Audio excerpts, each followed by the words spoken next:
Okay.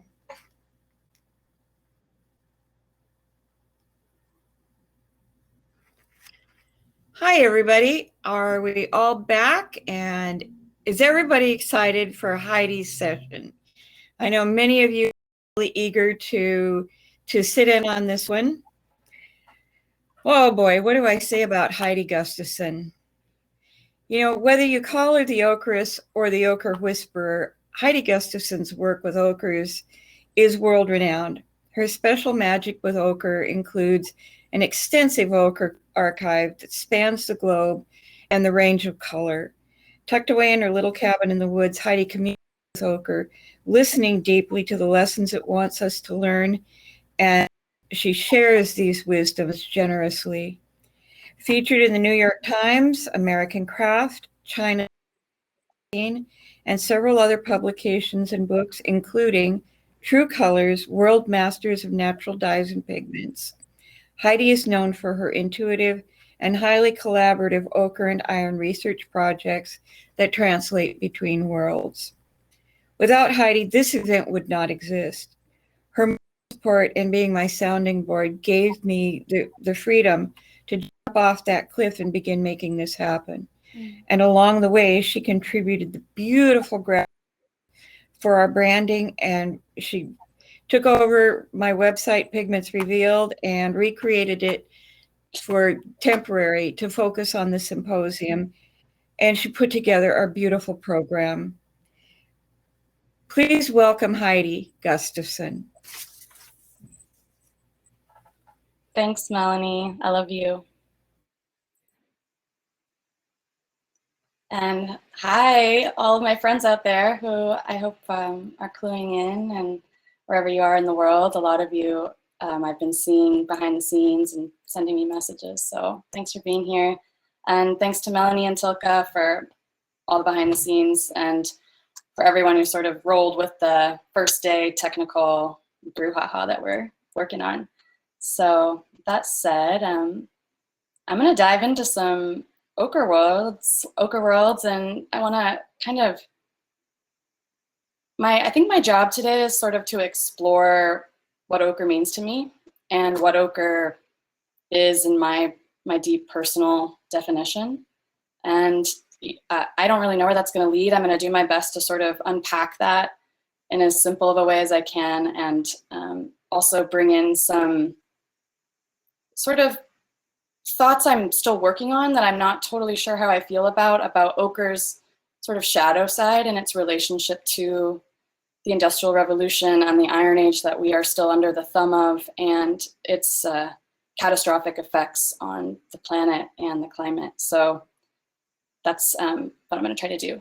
So I'm going to start off. This is an image of an ochre being that is one of my teachers, and I just want to use this moment before I really dive in to honor the wide sources of wisdom that I've been able to access and that I work with to synthesize my knowledge of ochres. And one of them is ochre itself as a being and as a person, and as a spirit, and also all the lands that ochre is from, and including the lands that I'm on now and that I was born on, which are traditional Coast Salish ancestral homelands, including the Duwamish, and right here, the Nooksack, which is where my ochre sanctuary is.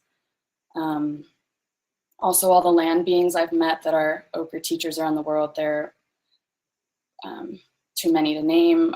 And then, of course, huge gratitude to the wisdom from the human beings that I have met and have shared their knowledge with me, whether on Instagram or scientists who wrote crazy research papers I've had access to. And also, I want to thank my sister specifically, who's a scientist who works in academia and has given me some access to behind the paywall world of research. So thanks, Claire is her name. And my family have been really beautiful teachers to me over my years. And I also just want to make sure that I thank the non-human beings who have been huge teachers to me besides rocks and land. That includes my inner spiritual guide. So I have a guide I consider an ochre protector who I work with in, you could call them imaginal realms or spirit realms. And then also all the non-human realms that we have access to work in, like dream realms, and as Thomas was saying earlier in his talk, visionary realms or non-ordinary realms of experience. So that's all to say that ochre comes into me from a lot of ways, and I want to honor all of those, and I think it's important that we do that. So now I'm going to start moving through some of these slides. I want to start with this quote that I foraged from a fiction book. And it's from an astronaut the first time that he saw Earth from space. It's what he said the first time he saw Earth from space. I felt like I was almost looking at a secret, that humans weren't supposed to see this. It's too beautiful, like looking into absolute paradise.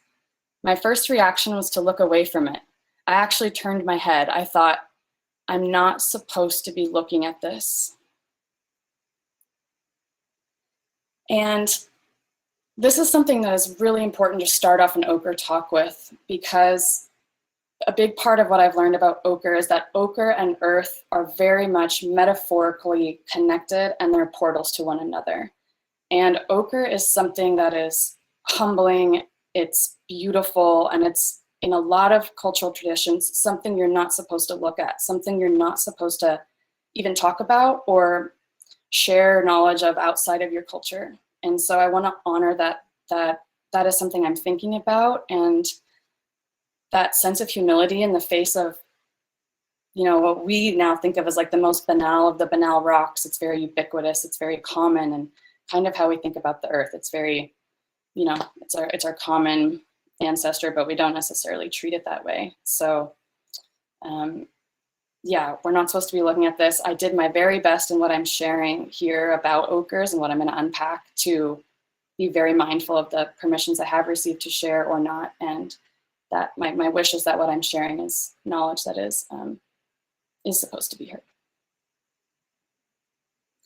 So before I go into what ochre is, I want to kind of go up to a bigger picture of what the earth elementally is, and therefore what ochre elementally is, because they're deeply connected, like I was trying to say earlier a second ago.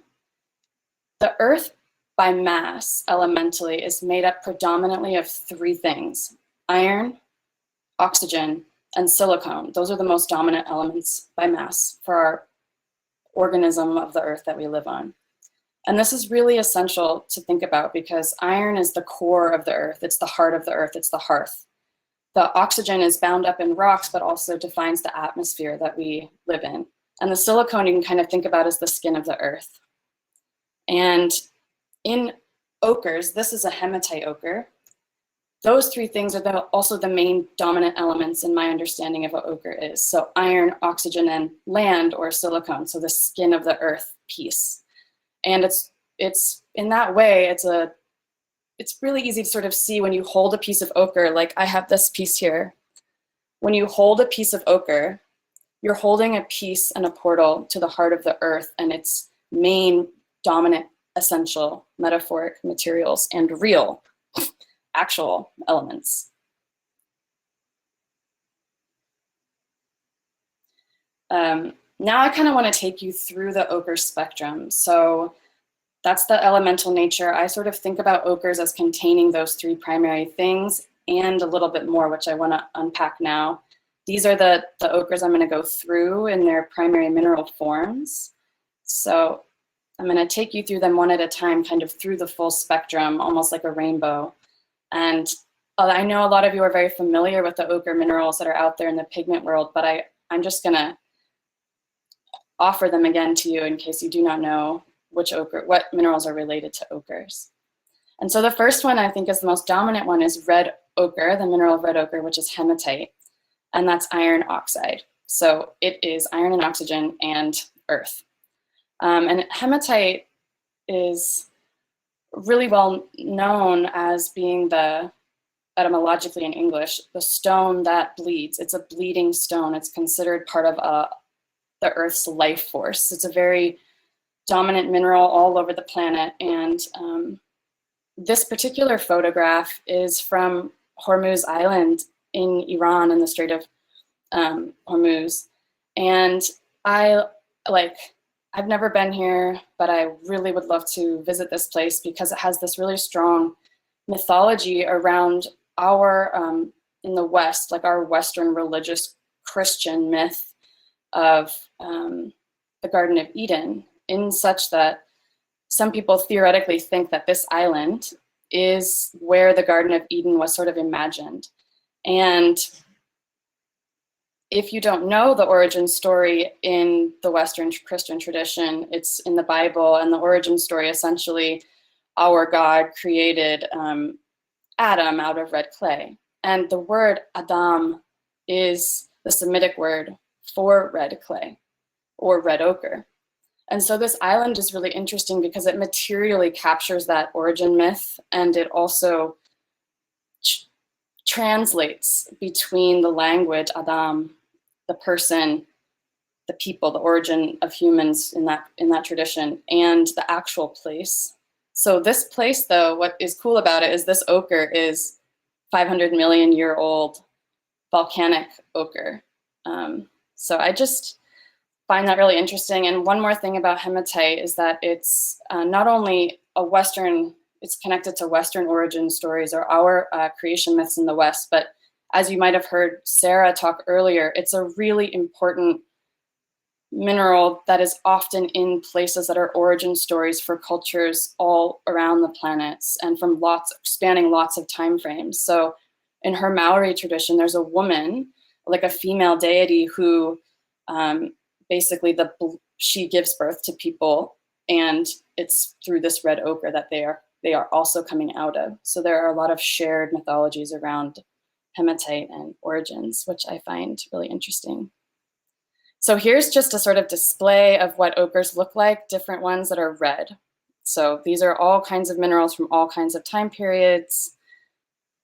And this is this is a close-up of sort of how this works, how this stone bleeds. As you break it down, it becomes redder.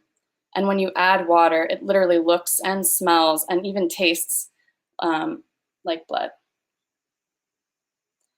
And this is just to show a variety of what it looks like when you break down several different hematites into different pigments and the kind of swatch of color that it might make, or the blood that it bleeds. And just to show that they all bleed differently, even though we want to say red ochres all look the same or feel the same, or might, nowadays in a modern industrial paint shop, you might see one red ochre, but they're incredibly diverse just within the red ochre frame. And this is, I wanted to bring in the fact that although we have a lot of origin stories with ochre, we're not the first and we're not the last people that have ever used it. So a lot of non-human beings utilize ochre for their own practices. So this is obviously an elephant utilizing ochre to bathe themselves. And so we have this ancestral relationship where we might have learned a lot of ochre practices from non-human beings. And we, theoretically, humans have been using and relating to ochre for 300,000 years. But before that, lots of other species were using ochre. And if you want to, I'm not going to go too far into this because Tammy, my friend Tammy, who's an archaeologist, is going to talk about human origins and relationship to ochre.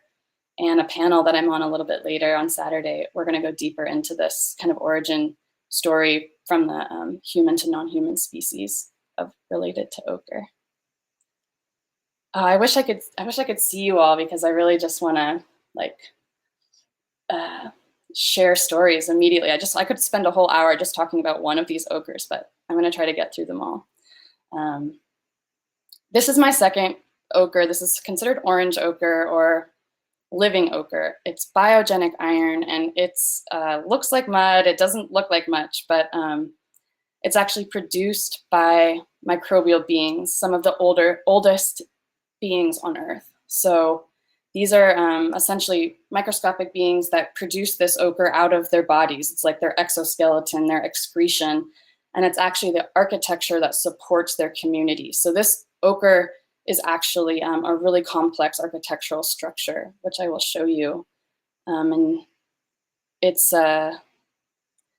just to say really briefly, a lot of biogenic iron places, like these mud places where the microbial beings are producing it, are deep portals to the earth. They're hydrothermal vents. They are hydrothermal springs. They're in volcanic areas where there's a lot of hearth or life force of the earth energy actually coming out, and the microbial organisms are there. So these are, yeah, just really special places. And this is what a lot of this ochre looks like. You think, oh, it's just mud. It looks like, you know, yellow or brown or dirt or something. But it's actually like the oldest life force ochre you could possibly imagine, that has been really being produced for 3 billion years. So these organisms have been around that long, and they've survived all the mass extinctions. So this is actually wisdom, really deep wisdom material we're looking at.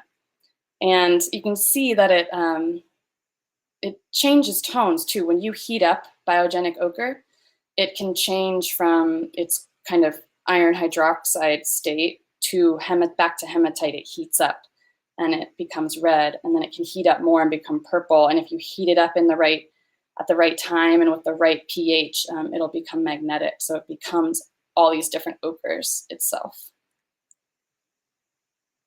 And I just want to show this quickly. On the left is the biogenic ochre, and these scientists did this crazy thing where they were able to sort of see through it. They used some high-tech jujula, and that's the one next to it is actually the textile, the fabric that these beings are making when they're making the ochre. So this is what you're actually seeing underneath, what it looks like and feels like.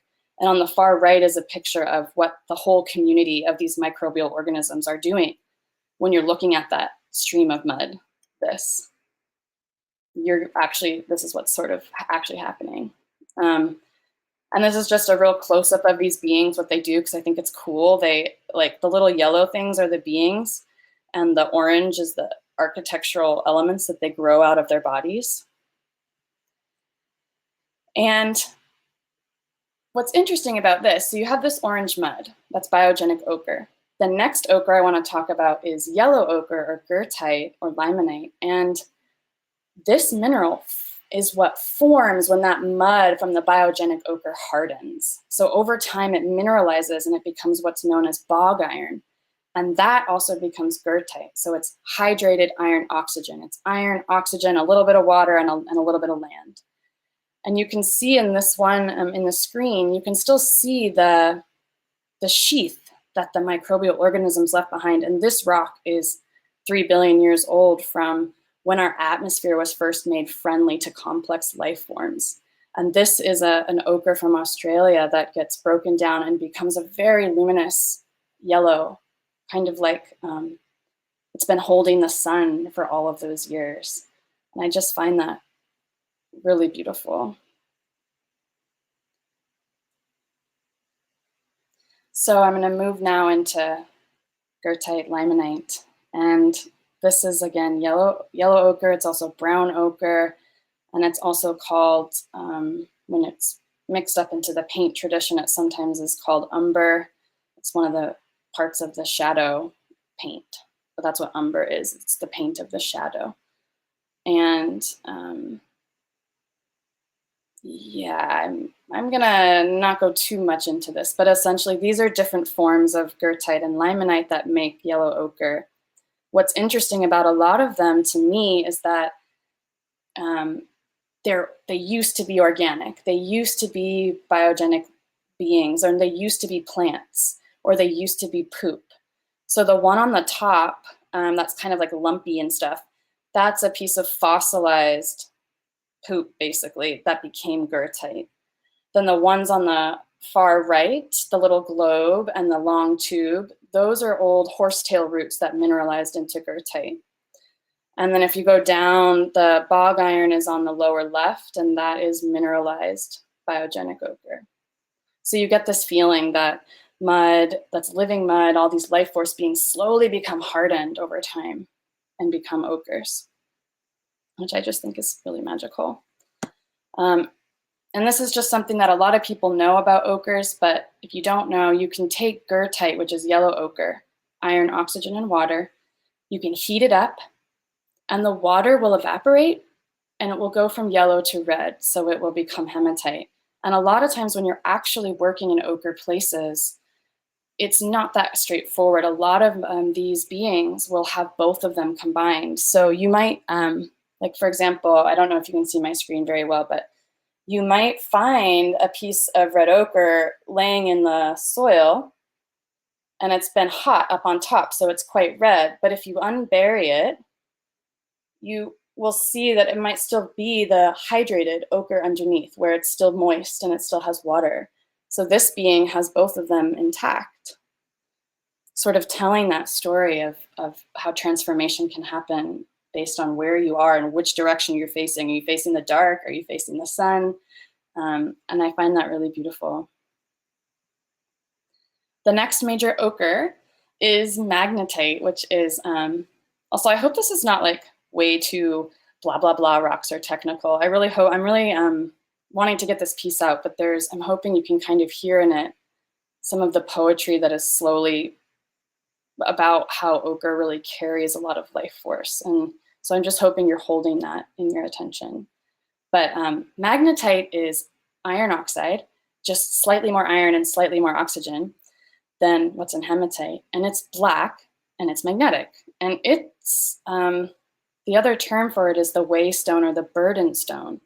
So or the lodestone. And it kind of is what gave us compasses, it gives us orientation, and it also is what records the magnetic heartbeat of the Earth. So that when the Earth is pulsing, we have this great magnetic field that goes around the planet that protects us from radiation and keeps us so that we can live in this little fragile space and not get just like irradiated by the crazy cosmos.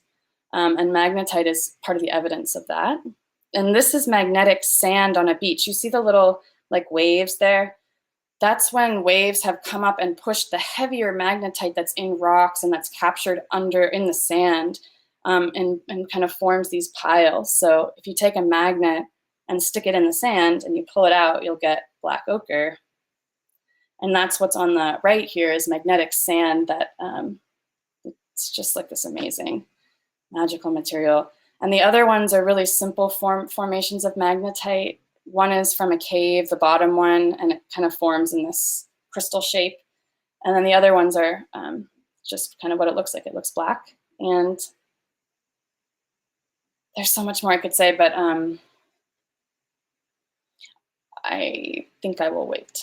But what I do want to say, what's interesting about magnetite as an ochre, is that we have mines of magnetite in our bodies. So this is a more recent paper that came out about mapping where magnetite is in our brains, human brains. So we have magnetite mines here and here, and then back in here, like the oldest part of our brainstem is a magnetite mine on a nanoparticle scale. So I also kind of want to think that pigment is happening on smaller scales in our body and on bigger scales out in the cosmos. So this is an example of a very small amount of pigment happening in our bodies. And this is the same in other species too. So birds have magnetite in their beaks, and you can imagine that that's connected to the magnetic heart of the Earth on some level, which is also pretty much like a magnetite material. Again, on a metaphorical but not perfect level. You know, brain. Okay, so now let's get out of we're gonna go down into where there's a lot of weird stuff in blue ochre. So we just did a little brain thing. Now let's go down a little bit, down through our body, through this like intestinal tube. And Vivianite or blue ochre is a iron phosphate or a hydrated iron phosphate. So it has iron, oxygen, water, and land, and in that land it has phosphate or phosphorus. And so I consider this an ochre. Not everyone will consider this an ochre, but because of this definition where I think it's iron, oxygen, and an important part of our connection to earth and land, yeah. So Vivianite, I'm not going to go super far into this one either because Melanie might talk a lot about it. She's one of the world's experts on Vivianite. But Vivianite forms in the dark, and its name comes from living darkness. And it forms in really kind of underground places. So it forms where there's no light, where there is no oxygen, where you get iron and phosphorus and like a lot of sediment. So, those places are where we bury the dead, basically, and where we hide all of our shit. So this is a picture of a big, huge wastewater sewage system where the vivianite forms in the pipes because there's so much iron, blood from dead animals, and phosphorus from over-fertilized agriculture waste going through this, and then trying to capture both of those minerals because they're really essential to us, capture iron and capture phosphorus, and it creates blue minerals. And this is a range of vivianites, again, just to show you that this diversity is inherent in these materials. And one of these is a buried spruce cone from a tsunami that I foraged with my friend Scott. One is the scaling, another wastewater scaling. One is from deep in a cave. One is a 200,000-year-old piece of plant that was buried. And one is from a place where some children died and their spirit sort of left this material behind. And that's a whole story I'm not going to tell right now, but yeah. So this is a couple examples of how vivianite forms with the dead. The top one is a mineralized part of the throat of a little mammoth that was buried in our lap, like by a bunch of mud, and I think swallowed the mud. And then the one on the lower left is vivianite forming on a buried dead body in Vietnam.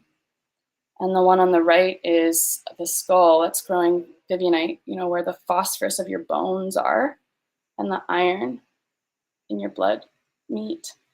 And that was from the late 1700s in the Prussian War. The last main ochre I want to talk about is celadonite, which is green ochre, and I'm just going to show it really fast because it's sort of what I consider the tertiary of the ochre. So you have the primary ones, then you have blue ochre, then green ochre has iron, oxygen, and silica, but it has tons of silica in it, lots of land, and a lot less iron. So it's a different kind of quality. But these are a lot of different celadonites and glauconites, or iron silicates, that make green earths. And then there's this other piece where ochres are also made from soils that are rich in iron. This is my friend Morgan's studio. He's a soil scientist and a really amazing uranium depositional cell healer, essentially. And these are a lot of ochres we were working with together from soil that have iron and oxygen and have a lot of other stuff going on in them. And here's a variety that I have in the sanctuary at my space that are from soil, ochres based from soils. And so they're not these like pure mineral things. They have a lot of story in them from their particular places and where they are, particularly in the soil strata. And this one is going to be explored a lot more by my friend Karen in a couple days, who's a soil scientist. So if you're curious about all of these, which are like so beautiful, she's going to talk more about that, I think. So that's just a real quick overview of what ochres look like and feel like, and a few bits of like where they're coming from in a somewhat removed way. And I just want to go over this. These ochres make all these different pigments. They're very diverse, and they carry iron and oxygen. They're made of land. They're metaphoric portals to earth. They're connected to a place. They're not made out of things from all over. They're just like they have a home story. And they're connected to ancestors, literally our microbial ancestors, non-human ancestors, and our own ancestors of the land are dead. The cultural practices that we have had for 300,000 years, and a living lineage of ochre practice for 300,000 years. We have seen humans working with this for that long. And in some ways, they're portals between realms or transformation. Like they can do things like change colors, and they can change valences, and they can move in the environment and literally change from soft to hard, and all of these capacities that I find really interesting. So that's sort of the beauty and the diversity and the naturalness that I find so compelling about ochres. And they're not this like banal, earthy tone that we should relegate to the unconscious of our beings and to the backgrounds of our art and to the kind of leftovers in our conversation. I find this to be a really dominant, really important material that tells us a lot. And now I'm going to kind of go into the shadow part of it. I'm going to try to, and hopefully I'll have enough time to.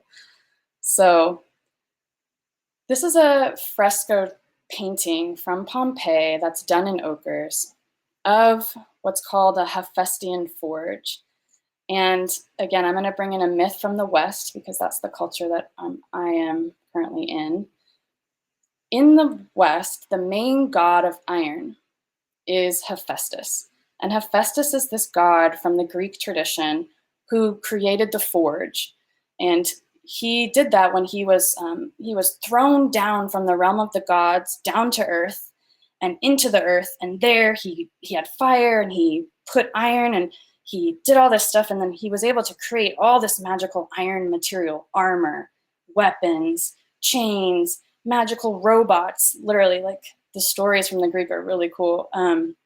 And what's interesting is that he did all these things for the gods. So he was kind of cast out by them, but he made all these things for his brothers and sisters and mothers and fathers.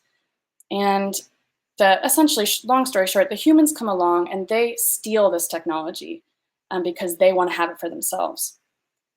And that gives rise to the actual industrial revolution and the Iron Age. So with what Hephaestus did was he was able to take iron ores, so the very same minerals that make ochres, hematite, goethite, magnetite, those minerals were taken by him, and this is taken by the humans. And then what they did was they processed this material with fire in a special environment. And I want to kind of get into what happens there, but just hold that in your mind. There's different ways that we can process these minerals that create different effects. So we are in a pigment symposium. We're talking about crushing the rocks and making powder, but you can also do other things. So if you hold a piece of hematite, you can score into it. You can literally like make marks into it. And this is an image. The scoring image here is from Blombos Cave. It's considered the oldest drawing that humans made, and it's drawn into ochre. So that's scoring we could do. Another one you can do is rubbing. So when you rub any of these minerals, they leave a colored mark behind. That's where we get a lot of our early drawings on stone walls, on cave walls. And then you can do what a lot of us do. You can grind it down, you can grade it down, and you can also just let rocks weather. So when rocks decompose in their own time, they also form pigment or they form soil. So when we make pigment, we're essentially accelerating the soil making process that naturally occurs. And one other thing you can do with this, maybe you didn't think about this, but if you polish hematite in particular, you get a really reflective mirror. And these are some of our earliest mirrors as well, coming from the ochre minerals. And then this one I'm talking about with Hephaestus. You can put ochres through extreme heat conditions. And that means you put the ochre in this oxygen-free environment. You kind of trap it in a little thing, put a bunch of heat in it by putting a lot of dead trees and a lot of old coal or fresh coal, which is essentially dead plants that have been squished up for a long time. And you burn that piece of ochre until all the oxygen leaves it and all the land and all the place. And what you're left with is just iron. This, again, is a simplified metaphorical version to get my point across. But this is, so here's to go back to that same mineral. You take away the oxygen, and you take away the land, and you get iron. And it still is carrying its metaphoric name, the stone that bleeds, even when you don't make it into red powder or literally make it look like blood. it's still having this effect. It's changing where that effect is happening. So when you make iron in a forge and you extract just the iron, what does that give us? It gives us suffocated ochre in my perspective. You basically burn off the oxygen and you suffocate it. And what you get is the technical term, which is deoxidized steel, meaning no oxygen plus iron. And the actual technical name for this all over the world is killed steel. So once you do this to an ochre mineral, you get killed steel. And killed steel, it's even so hard to say, creates a lot of different things when we work with it as humans. It creates the nail, the chain, the fence, the iron bars, guns, the car engine, or like any engine for any machine, oil drilling wells. All of our extractive technology for working in mining come from steel-based materials. The wheel for railroads, so any expansive technology, things that extend our capacity. Think of the boat, huge barges are made of steel. Those double our territories. They really allow for this strange mobility. Blades, of course, and cans, which like allow for the really long-term storage of food, taking away like our relationship with cycles of agricultural time and plant time. But I just think that's interesting to think about in a way. And I put this quote in here because this is one of my favorite really early kind of Industrial Revolution activists. He was kind of against iron technology, thinking like, this is going to really change the face of the planet. And he said that when iron is rusted or when you have ochre, it's living. But when it's pure or polished, it's dead, which is essentially what this is. And this is how it feels to me. So again, this is my personal feeling, is that we kill ochre to get steel. And what that leaves us with is a really different thing than like the artistic idea of what pigment does. So what steel does, it's still a capacity of the ochre in a way. It's still something that the ochre can do, just as it's something that it can do as pigment. But we've transformed it just in a different way. So what I like to think about is when we transform ochre minerals, their main beings, into pigment, you get all these capacities: expression, notation, communication, appearance. Like, these are ways that we have used this pigment. Pigment can like help us change our inside imagination to the outside by being able to make drawings and leave marks and tell stories with images. And it, as pigment, acts as protection. So you can put it on your body. And again, like Sarah was saying earlier, in the Maori tradition, it creates an insulation layer. And it also allows for just our creative expression to be seen by one another. It creates community. And in a lot of ways, it creates the basis of our culture, which Melanie and other people are going to talk about as well. But when you get steel, those things I just mentioned, what are the capacities that it allows for? It allows, like I said, for expansion. We can take things further. It allows for a lot of extraction. We can go deeper into the earth. We can move things around. It allows for production. So anything that is making anything industrial is using steel machines, things that have to have steel parts, things that have to have, like even industrial needles for textile industry, those are made of steel. And it's used for domination and control. I mean, the fence, the iron bars, guns, weapons, like all of these things are about controlling territory on land, cities, architecture. And what that equals is the modern civilization, or the Iron Age. So we are still in the Iron Age, and we're still in the effects of the stone that bleeds and our origin stories. It's just taking on a different valence because of how we're treating this material.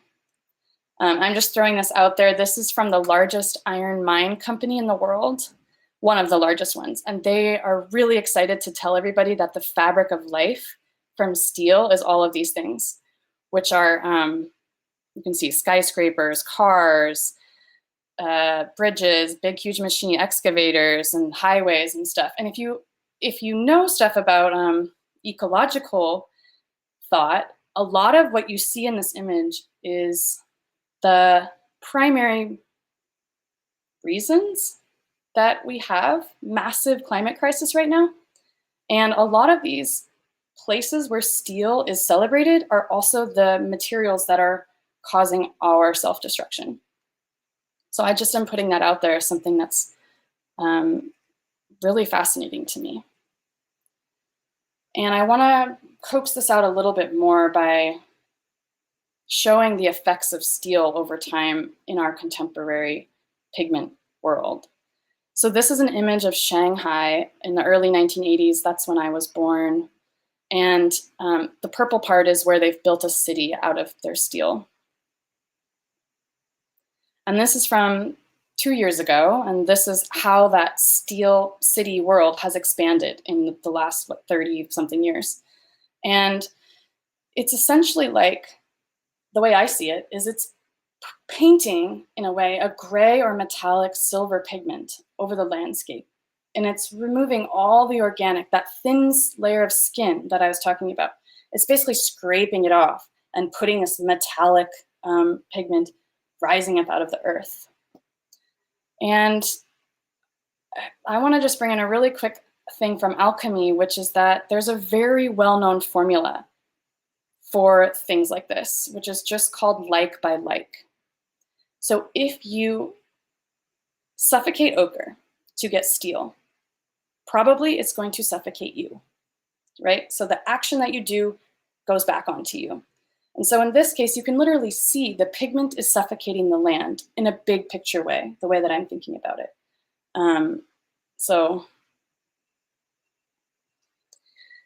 this is just to emphasize, this is a quote that was really moving to me to read. It's by an indigenous woman who essentially imagined she was translating the journals of Sacagawea and quoting her as saying, "One day their buildings will devour the sky." And there's something to me about how this pigment, these iron buildings, these are all scaffolded and built around steel skeletons, right? So these are suffocated ochre skeletons are rising up, trying to get back the oxygen in a way, and at the same time eating all that. Like essentially we're destroying more and more of the oxygen in our atmosphere.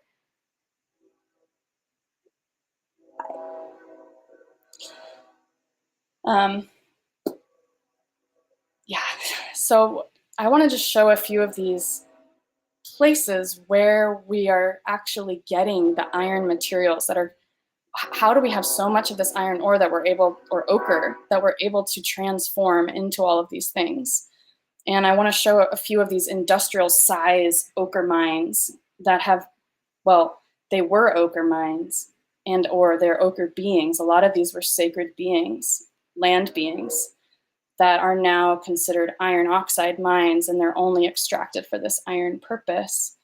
And this is a picture of one of the world's largest iron mines in Russia that is one of also the world's largest magnetic anomaly, meaning it's the, if you remember, it's in Russia, so it's up at the top of the Earth's head, and it's a huge magnetite mine. It's a huge magnetic anomaly, and it's where we get all these iron.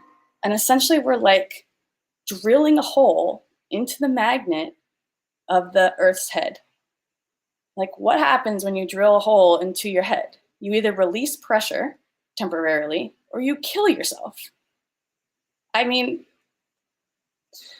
and this is the world's largest, one of the other largest iron mines. That's a hematite mine, right? So you can literally see the scar opening up in the earth that's bleeding out.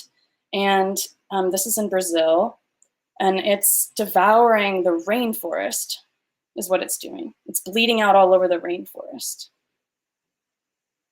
And this is in Brazil also, where I think it was last year or the year before that, some of the mine tailings broke open and literally it started bleeding out and had this huge mudslide that killed several people and destroyed a local community.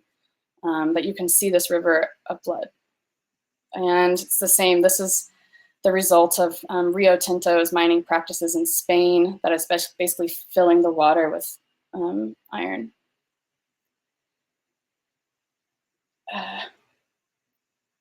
So I know, I'm sorry, this is a little bit of a lot. I'm just trying to get this intensity out there so that I can kind of bring it back to my own mortal foraging practice.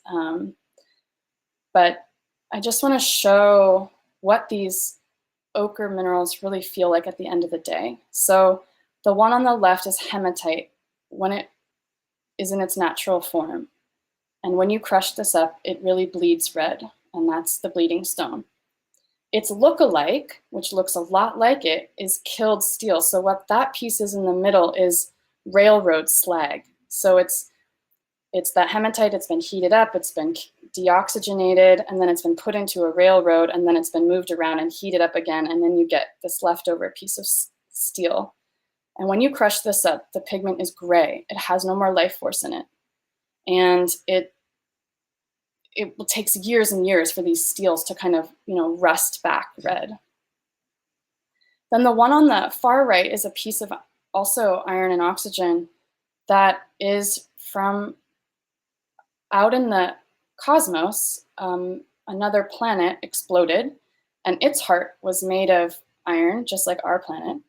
And that became essentially an asteroid that is rolling around in space and came down onto our Earth as a meteorite. So a lot of meteorites are iron oxygen materials, or at least have a lot of high quality of iron, not all of them. But you can see how these all three look alike, but they don't do the same thing when you work with them, and they don't feel the same. And I think, there's something in this which these three next to each other do something to me. And I'm not sure how I want to say this or what I'm really trying to say exactly, but I think you might get the feeling like we have this mythology that steel is kind of our god. This grayed out landscape is becoming our god. And the word for steel itself comes from the Germanic to stay, to try to become permanent. And in my culture, we have also the myth of the Superman, the man of steel, which comes from a German tradition, Nietzsche. And the man of steel, like his big thing is that he's invincible, right? Like you can't kill him on Earth. And he's like this really great hero who can do anything and can become anything. And there's just one thing that he makes him not be able to do all of his magical stuff. And it's if someone brings a piece of his broken home close to him, and he becomes really mortal, and he can't do all of his things. And so I think there's something in this for me where I really want to try to bring back this feeling that we have this, we're really running this risk of breaking our heart, our Earth's heart. And there's just to say that planets and stars like glaciers and rivers and forests are mortal. I love this quote. And I think that's kind of what I'm trying to say is that there's something really not mortal about our practices right now. And I want to just honor that a lot of what I'm trying to work on in my foraging practice is having a mortal practice. And I want to share a little bit about that. I don't have much time. I know I'm kind of running close. I have about 10 minutes, I think, but I'm going to try to share a few stories just from my own life. And if I go over a little bit, maybe we can push Q&A, but we'll see. Or I'll just share other stories later. But the first one, I kind of want to go into these stories by going back to Hephaestus. So remember this Greek god of iron, Hephaestus. He's forging and everything. But what people don't really know about this myth is that Hephaestus was thrown down to earth, and we imagine him in the myth as actually landing in a real place. And this place is in Lemnos, Greece. And I went here to pay homage to the body of Hephaestus. And in the ancient world, Hephaestus's body was something that was considered incredibly sacred. And at that place that I just showed you, it doesn't look like much. It just looks like a road to some volcanic rocks in the background. There's a hydrothermal spring there. And that spring used to seasonally produce biogenic ochre, what I talked about earlier. And the ancients used to consider this the fat and the blood of Hephaestus. His body was oozing out of this. And that again, this is interesting because it's an iron. It's Hephaestus's magic oozing out. And instead of being burnt in a forge, priestesses used to gather it up and roll it into these little pills, and that became medicine. It actually was literally the first pharmaceuticals known in the Western world. And these were distributed, and they actually worked as medicine. So just to kind of contrast those two things, how we treat our mythologies, how we think about them, where we actually think about the landed bodies of God on the earth, and how we interact with them, we have choices, obviously. And this one I just find really beautiful because it's this God's offering in the land as medicine. Okay, so now I just want to take you to a couple of places where I've been working that I think tell a little bit more of the story. And this is a picture of the ocean at an old steel making place that's in Washington where I live, on the near where I live. And it's been abandoned. So it's a place that used to make steel that's now in recovery. So these are the old steel kilns where they would suffocate the ochre. This is what it looks like today. It still has the bricks. It still has a lot of the iron around.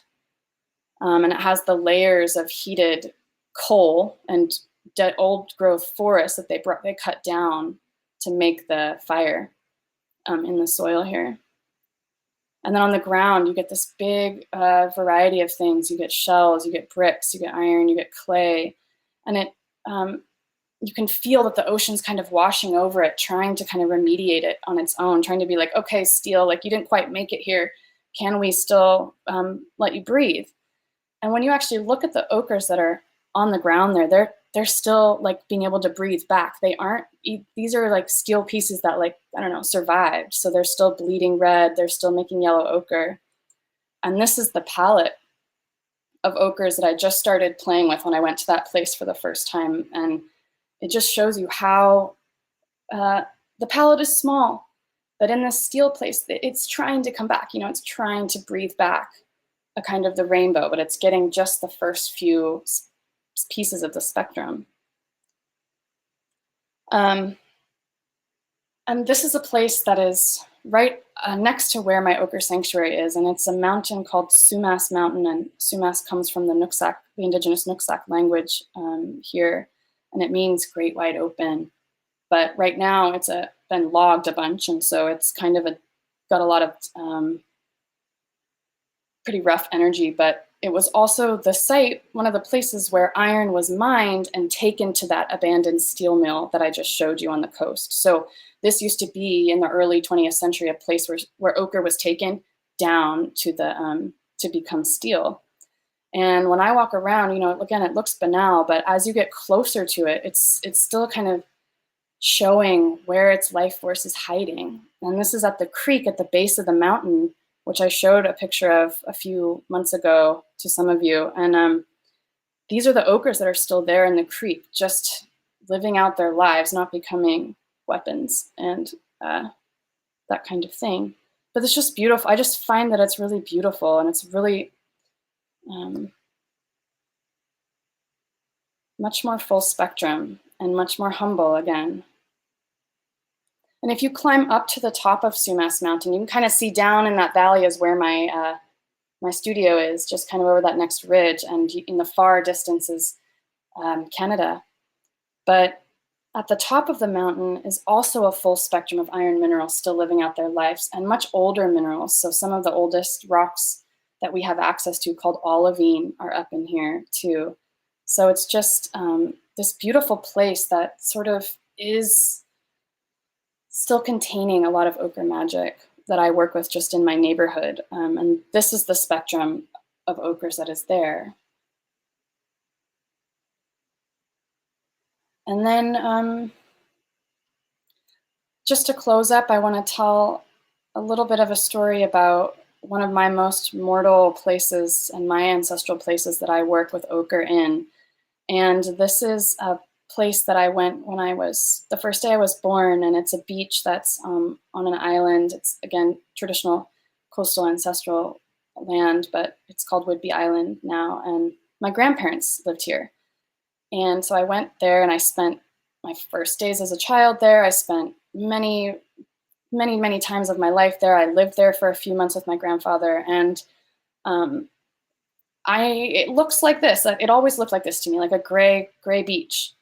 And then my grandfather died like a few years ago. And when he died, I was there. I was able to be there with him, with my family, and watch him take his last breath. And I had made a special ochre for him that was made of the ochre that looks like poop that I showed you a long time, like earlier on, the golden yellow, because he died of colon cancer. And I thought it was really beautiful to offer him mineralized poop as his kind of closing of the portal. And so I made that, but I mixed in with it the iron from that old steel place that I showed you. That is on the coast right across the beach from where my grandfather lived.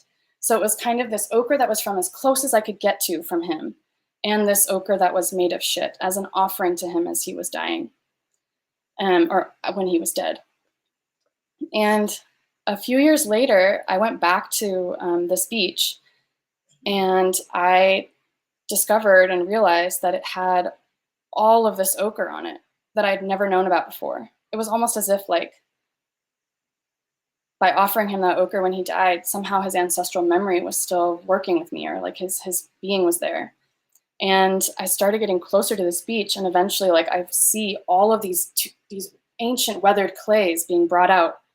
And it turns out that this beach that I went to as a child, and that has my ancestral connection, and it's where my grandfather and my grandmother are now buried, their ashes are there, is a huge, beautiful ochre place. But it's not big, it's really tender and really small.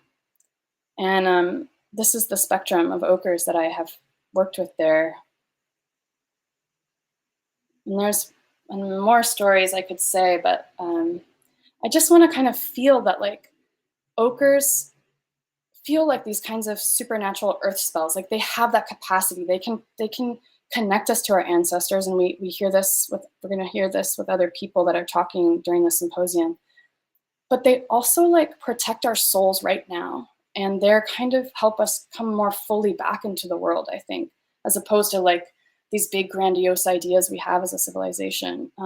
They really kind of bring us down to earth in the most real way, not in a, like, overly sentimental way, I don't think. Maybe it's a little romantic, but that's how it feels to me. Like, these are these magical spells.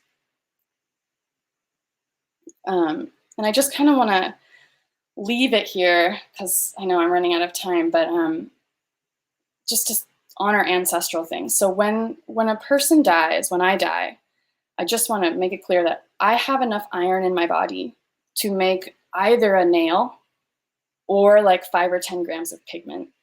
And I just find that really beautiful. And just to close, I want to end with a piece of a poem written by this woman, Cheryl, who's an indigenous Abenaki woman, that really speaks to me about ochre. This is the place where time slows down, where light is collected and flashes in all the colors of love it is. And I just want to offer that, and I would love to, if we have a few minutes, engage anybody who wants to have a conversation or ask questions, or yeah, we can continue on elsewhere also. Wow, thank you, Heidi. What a beautiful day. Let's see. Has anybody got any questions for Heidi? Evie Herb asks if you've ever worked with Tektite. Then she goes on to say obsidian, moldavite, silica glass, which is left and returned to the earth after a meteor. I wish this little box was bigger. After a meteor that killed the dinosaurs. If so, have you noticed any differences physical, symbolic, spiritual from earthbound ochres? That's a great question. Yeah. I only have one small piece of meteorite that was given to me in exchange. That's at the sanctuary, and it's so small, it's never going to get crushed. So no, I have not yet. Justin Kita wants to know, is the place with the kilns in Bellingham? No, it's just down the coast. It's called Irondale. Funny enough. It's a lovely drive. Warama asks if you can tell us more about green earth and how they were formed. Yeah. Green earth is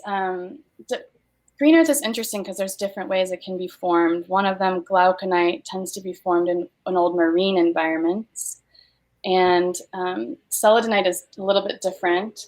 But I'm not going to talk about necessarily their formations because they have so many complex formations. And maybe, Melanie, you're actually a celadonite expert in some ways. Do you want to speak to that more than I do? Not at the moment. Okay, but it's if somebody would like to know more about celadonite, you can email me at Pigments Revealed. Yeah, and we can talk later. It's just like a little bit complex. But what's cool about green earth is that it has many different kinds of formations, and it's a little bit more subtle how those differences occur between the minerals. So one thing to know about celadonite is that it takes very, very little celadonite to color an enormous amount of earth. Yeah. If you look at images of John Day fossil beds in Oregon, you'll see literally mountains that are green, and that's all celadonite, but it only took 2% of celadonite content to actually tint that earth, which is rather extraordinary. But when you go to make celadonite paint out of, green earth, it actually has a very low tinting strength. So there's this paradox that I find really interesting, but don't have any kind of understanding of yet. Yeah, I mean, one of the things I love about green bentonite, which is, I consider that in the green earth family, celadonite, glauconite, and green bentonite, is that it's like you don't need very much of it either, but you have to have a really particular layer of it on top of uranium waste mines to keep it from becoming really radioactive in our water system. So they use green earth as kind of a painted pigment on top of the uranium to protect us. You don't need a lot, but you need a layer. So I find that really interesting too.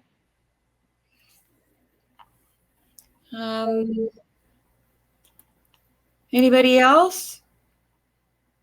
You have a whole slew of things in the discussion forum to look at. Lots of comments, just thanking you and saying how amazing this talk was.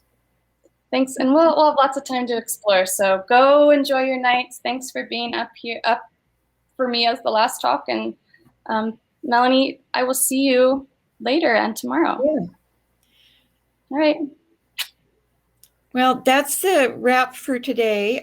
We do have a networking session that's open to everybody for the next hour. I strongly encourage you to join it and meet some of the other attendees and find more kindred. Voila. You guys have a great evening or afternoon or whatever the rest of your day is, and we will see you tomorrow. Thank you so much for being here. Thank you, everyone.